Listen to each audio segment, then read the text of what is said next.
మనలో చాలా మందికి ముక్క లేనిదే ముద్ద దిగదు. ఆదివారం వస్తే చాలు కిలోల చికెన్ లేపేయాల్సిందే. ఇక దేశవ్యాప్తంగా చూసుకున్నట్లయితే కొన్ని వేల క్వింటాళ్ళ చికెన్ అమ్ముడుపోతూ ఉంటుంది. కానీ ఒక కోడిని తింటే 3 ఏళ్ల జైలు శిక్ష పడుతుందని మీలో ఎవరికైనా తెలుసా? అదేంటి, కోడిని తింటే జైలు శిక్ష అనుకుంటున్నారా? వినడానికి విడ్డూరంగా ఉన్న ఇది అక్షరాల నిజం. ఎందుకంటే ఈ కోళ్ళు సాధారణంగా ఊళ్ళలో పెంచేటువంటి కోళ్ళ పుంజుల మాదిరిగా కాదు, అడవిలో పెరుగుతూ ఉంటాయి.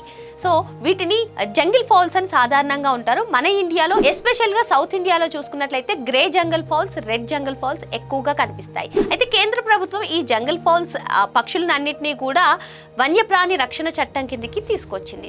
సో ఈ చట్టం ప్రకారం ఈ కోళ్లను ఎవరైనా వెంటాడినా, చంపినా, తిన్నా వారికి 3 ఏళ్ల జైలు శిక్ష తప్పదు. అంతేకాదండి, ఫైన్ కూడా విధిస్తారు. ఇవి సాధారణంగా అడవుల్లో నేలపై తిరుగుతూ అక్కడే ఉన్నటువంటి చిన్న కీటకాలు, చెదలను ఆహారంగా తీసుకుంటాయి. వాటికి ఏదైనా వినికిడి వినిపించినా, ప్రాణ భయం ఉందని అనిపించినా వెంటనే చెట్లపైకి ఎగిరిపోతుంటాయి. తాజాగా తెలంగాణలోని మంచిర్యాలలో జన్నారం అడవుల్లో ఈ rare grey jungle foul camera కంటికి చిక్కింది. ప్రకృతి మనకిచ్చినటువంటి వన్యప్రాణులను కాపాడుకోవాల్సినటువంటి బాధ్యత మన పైనే ఉంది. సో మనకి చికెన్ తినాలనిపిస్తే బాయిలర్, నాటుకోళ్లు ఉన్నాయి. ఇటువంటి వన్యప్రాణుల జోలికెళ్ళకండి, జైలుకెళ్ళకండి. ఈ ఇన్ఫర్మేషన్ మీకు నచ్చితే మా ఛానల్ ని సబ్స్క్రైబ్ చేయండి.